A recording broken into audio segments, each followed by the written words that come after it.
సమన్వయం పేరుతోటి కేంద్ర నాయకత్వం నుంచి ఒక ప్రతినిధి ఇక్కడికి వచ్చి సమన్వయపరచడానికి ప్రయత్నం చేస్తున్నాడు. ఒక కమిటీని వేశారు. నాది మాత్రం ఏముంది అని ఇప్పుడు పీసీసీ ప్రెసిడెంట్ అంటాడు. అంటే అప్పుడు ప్రభుత్వం బలహీనమైంది, ఇప్పుడు పార్టీ నాయకత్వం కూడా బలహీనమైంది. ఎందుకనంటే పీసీసీ ప్రెసిడెంట్ కూడా తెలంగాణవాది అని ఒక ముద్ర ఉంది కనుక మేము అట్లా వేశామని వాళ్ళు సమర్థించుకోవచ్చు. ఏ రాష్ట్రంలోనైనా ఇట్లా జరిగిందా? ఇతర పీసీసీలో ఇట్లా జరిగిందా? లేదే. కనుక ఇక్కడ ప్రత్యేకమైన పరిస్థితుల్లో మేము చేశామని అనొచ్చు అనుకోండి. ఇప్పుడు జరగబోయేది ఎందుకు వేసుంటారని నా ఉద్దేశం. అంటే వాళ్ళు అనుకున్న ప్రయోజనాలు ఏవి సిద్ధించే అవకాశం లేదు. కానీ మనం మోటివ్ గురించి ఆలోచిస్తున్నాం, ఉద్దేశం గురించి ఆలోచిస్తున్నాం అండి. ఏ ఉద్దేశంతో వేసుంటారు? మేడం గారు ఇంతవరకే చెప్పుంటారండి, పార్టీ ఏమిటిది ఇట్లా భిన్నమైన స్వరాలు వినిపిస్తాయి, వాళ్ళని సమన్వయపరచడానికి ఏమైనా చేయవలసింది. బికాజ్ హీఈస్ ఇన్ఛార్జ్, ఆయన మోదీ గారు చెప్పుంటారు. ఆయన ఏం చేశారంటే ఇదిగో ఈ పద్ధతిలో ఉంటే మంచిది అనుకున్నారు. దాంట్లో మనం పాజిటివ్ గా చూద్దామంటే జగన్మోహన్ రెడ్డి గారికి అన్ని ప్రాంతాల్లోనూ తన మనుషులు అనేటువంటి వాళ్ళు ఉన్నారు. నేను ఫాలోయింగ్ అని ఇవన్నీ నేను అంటలేదని, తన మనుషులు అంటూ అన్ని ప్రాంతాల్లో ఉన్నారు. వాళ్ళని కూడగట్టుకొని పార్టీ బలహీనమైపోతుంది, మనం ఏదైనా చేయాలి అని ఏదైనా కొంత కృషి చేయడానికి అవకాశం ఉంది కనుక ఆయన పెట్టారని అనుకుందామండి.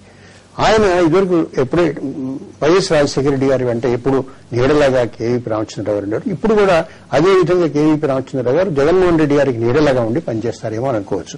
ఇంకొకటి కూడా ప్రభుత్వానికి కేవీపీ రామచంద్రరావు గారు అడ్వైజర్ కనుక ఆ అడ్వైజర్ హోదా ఉన్నటువంటి వాడు కనుక ఆయన్ని పక్కన పెట్టుకోవడం మంచిదని కూడా అనుకోని ఉండొచ్చు.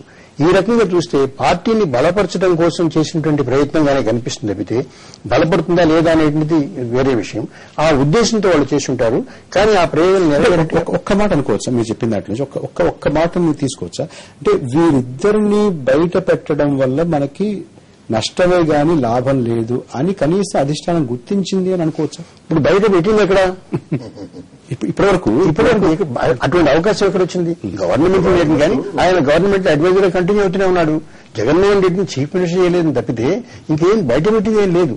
కనుక అది కాదండి, ఇన్వాల్వ్ చేయటం. ఏ రకంగా ఏ యాక్టివిటీస్ లో ఇన్వాల్వ్ చేస్తారాయన్ని ఇవాళ అటువంటి అవకాశం వచ్చింది కనుక పార్టీని బలపరచడం కోసం జగన్మోహన్ రెడ్డి గారిని దీంట్లో పెట్టడం మంచిది అనుకోవచ్చు. మీరు ఇందాక చెప్పినటువంటి జానారెడ్డి గారు జేఏసీలో యాక్టివ్ రోల్ ప్లే చేశారు కనుక ఆయన్ని కూడా దీంట్లో కలిపితే తప్పితే మన ప్రయత్నం సక్సెస్ కాదు అనే ఉద్దేశంతో ఆయన పెట్టి ఉండొచ్చు.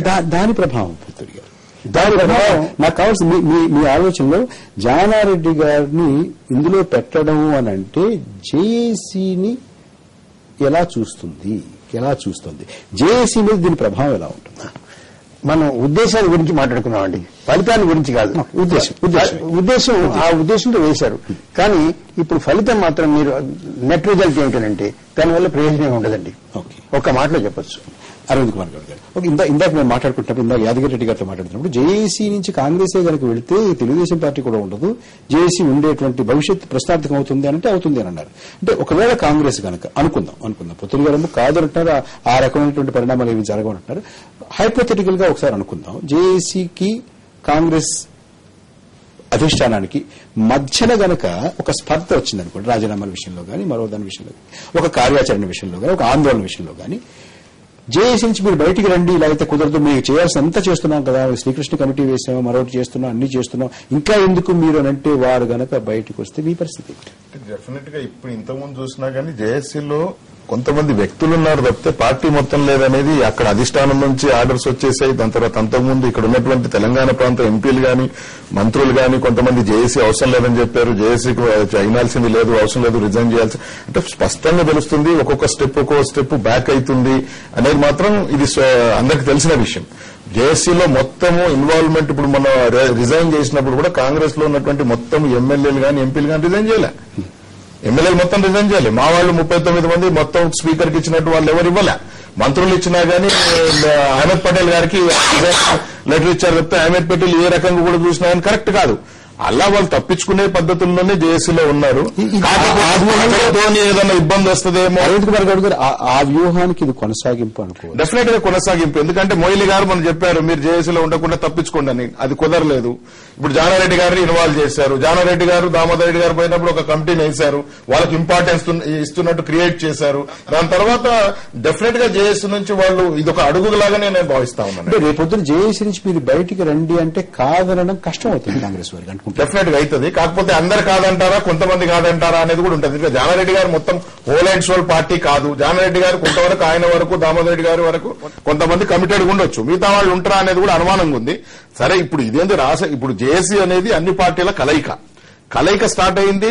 ఒక మూల మతనం, ఒక మూల స్తంభంలో వారింట్లోనే జరిగింది. కాబట్టి ఇప్పుడు నిజంగా ఇందాక యాదగిరెడ్డి గారు అన్నట్టు కాంగ్రెస్ పార్టీ కనుక ఇందులోంచి నెమ్మదిగా వైదొలిగితే మీరు కూడా ఉండరు అంటే ఇప్పుడు రాజకీయ సంక్షోభం తీసుకొద్దామని జేఏసీ ఏర్పడిన తర్వాత ఒక నిర్ణయం జరిగింది. అందరు రిజైన్ చేయాలి. జేఏసీ ఏది చెప్తే, జేఏసీలో ఉన్నటువంటి కోదండరామిరెడ్డి గారు ఏది చెప్తే అది అందరు వినాలి. అన్ని పార్టీలో ఉన్నటువంటి ఎమ్మెల్యేలు గాని, ఎంపీలు గాని, మంత్రులు గాని, ఎవరిగాని గాని వినాల్సినట్టు పరిస్థితి. అంటే జేఏసీ ఏ విధంగా స్ట్రాంగ్ ఉంది అనేది ఆలోచన చేస్తే, ఎప్పుడైతే కాంగ్రెస్ వెళ్ళిపోయిన తర్వాత జేఏసీ ఎక్కడ ఉంటుంది? రాజీనామాలకు కూడా రాజకీయ సంక్షోభం ఎట్లా వస్తుంది? రాజకీయ సంక్షోభం రాదు, బై ఎలక్షన్స్ వస్తాయి ఏదైనా మేము తప్పులు చేసినప్పుడు. కాబట్టి అందరం కలిసి ఉన్నప్పుడే జేఏసీ. అది జేఏసీ అందరు కలవలేనప్పుడు మరి జేఏసీకి ఉండాలి, ఆ యొక్క అథారిటీ ఉండాలి, ఆ కలుపుకునే పద్ధతి ఉండాలి. జేఏసీలో అన్ని ప్రాంతాల్లో, గ్రామ ప్రాంతాల్లో కూడా జేఏసీ ఏర్పడింది. వీళ్ళందరూ కూడా కలెక్టివ్ గా ఉండి జేఏసీ స్ట్రాంగ్ చేస్తే డెఫినెట్ గా దానికి ఒక స్ట్రాటజీ ఉంటుంది. చూడండి, ఇటు కాంగ్రెస్ పార్టీ గాని, టీడీపీ పార్టీ గాని, వాళ్ళేదో తెలంగాణ రాష్ట్రం కోసం వాళ్ళంతల వాళ్ళు అనుకోని జేఏసీ ఏర్పడింది కాదు.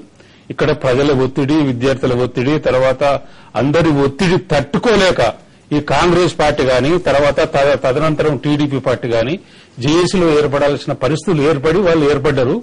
తర్వాత నేననేది ఏంటంటే, వీళ్ళ ఇష్టాలతోని మేము రాజీనామా చేయమని గాని, జేఏసీ నుంచి పోతామని గాని అనుకునే పరిస్థితి ఇప్పుడు తెలంగాణలో లేదు. ఇప్పుడే ఇంతకుముందు చెప్తుండ్రు, కోదాడ నుంచి హైదరాబాద్ దాకా ప్రతి విద్యార్థులు అడిగిందే మిమ్మల్ని అడుగుతాను. ఒకవేళ కాంగ్రెస్ అధిష్టానం ఇంత జరిగిన తర్వాత, శ్రీకృష్ణ కమిటీ వేసిన తర్వాత, జానారెడ్డి గారిని, షబ్బీర్ అలీ గారిని, గీతారెడ్డి గారిని ఈ కమిటీలో వేసిన తర్వాత ఇంకా మీరు జేఏసీలో ఎందుకు ఉండాలి, బయటికి రండి అంటే నిరాకరించడం కష్టం కాదా? ఇప్పుడు వాళ్ళ ఎండార్స్మెంట్ తోని జేఏసీ ఏర్పడలేదండి.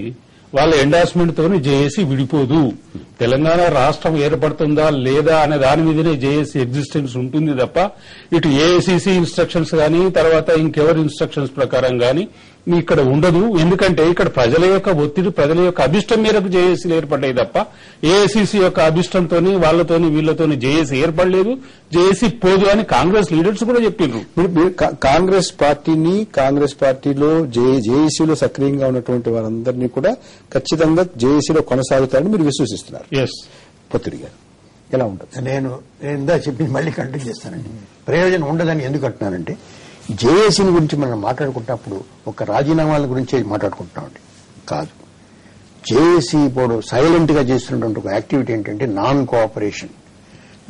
కోఆపరేషన్ మూవ్మెంట్ తెలంగాణలో ప్రారంభమైంది. దాన్ని ఎక్కువ ఎవరు ఎందుకు పబ్లిసైజ్ చేయట్లేదు, యాక్టివ్ గా మాట్లాడుకోవటం లేదు. ఇది జనాలు ఇందాక వ్యాపించింది, గ్రామానికి వ్యాపించింది. దీని ఇంపాక్ట్ చాలా ఎక్కువ ఉంటుంది.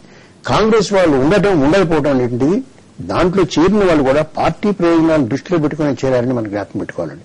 పార్టీని కాపాడుకుందాం, మనం దాంట్లో లేకపోతే మన పార్టీకి నష్టం అని చేరారు వాళ్ళు. వాళ్ళని మీరు వచ్చేయండి ఈజీ వచ్చేస్తారు, కానీ పార్టీ ఏమవుతుంది? కనుక వాళ్ళని అంత ఈజీ కాదు. వచ్చేయండి అని వీళ్ళు కూడా అనడానికి సులువు కాదు, వీళ్ళు వెళ్ళడానికి సులువు కాదు. సార్, నేను అనుకునేది ఏంటంటే ఖచ్చితంగా మంచి ఫలితాలను కేంద్ర నాయకత్వం చేస్తున్న విషయాల్లో మంచి ఫలితాలు రావటం ఖాయం. ఇంకొక అంశం ఏంటంటే జేఏసీ అవసరం కూడా లేదండి. ఇప్పుడు జేఏసీ దేనికి ఇవాళ జేఏసీలో ఏమంటున్నారంటే రాజకీయ సంక్షోభం సృష్టించడం ద్వారా మాత్రమే మనం ప్రత్యేక రాష్ట్రాన్ని సాధించగలం అనుకోవటం చాలా పొరపాటైన పద్ధతి అనుకుంటున్నాను. ఎందుకంటే రాజకీయ సంక్షోభం సృష్టిస్తే రాష్ట్రపతి పాలన వస్తుంది తప్ప ప్రత్యేక రాష్ట్రం రాదు. కాబట్టి ప్రత్యేక రాష్ట్రం రావాలి అంటే దానికి ఒక మార్గాన్ని ఎన్నుకున్నారు, ఒక శాస్త్రీయమైన ప్రక్రియ ప్రారంభించారు. ఆ శాస్త్రీయమైన ప్రక్రియ ప్రత్యేక రాష్ట్రం వైపు మరల్చుకోవడానికి మీ ప్రయత్నాలు, మీ ఇన్పుట్స్ ఇవ్వాల్సినటువంటి బాధ్యత ఉంది తప్ప వాళ్ళు జేఏసీగా ఉండి సహాయ నిరాకరణ గాని ఉద్యమం గాని చేయవలసిన అవసరం లేదు. అయితే మీ ఉద్యమాన్ని సజీవంగా అట్టిపెట్టుకునేందుకు అనేక రకమైన వ్యూహాల ద్వారా వెళ్లవలసిన అవసరం చెప్పారు. రాజీనామాలు ఒక్కటే కాదు జేఏసీ గురించి మాట్లాడుకోవాల్సినటువంటి రాజీనామాలు. మన సమయం అయిపోయింది. రాంబాబు గారు, యాదగిరెడ్డి గారు, పొత్తుల వెంకటేశ్వరరావు గారు, అరవింద్ కుమార్ గౌడ్ గారు, మీ అందరికీ మా స్టూడియోకి వచ్చి చర్చలో పాల్గొన్నందుకు మీకు ధన్యవాదాలు. అలాగే మనతో ఫోన్ లైన్ లో మాట్లాడినటువంటి శ్రీ షబ్బీర్ అలీ గారికి కృతజ్ఞతలు. నమస్తే ఆంధ్రప్రదేశ్.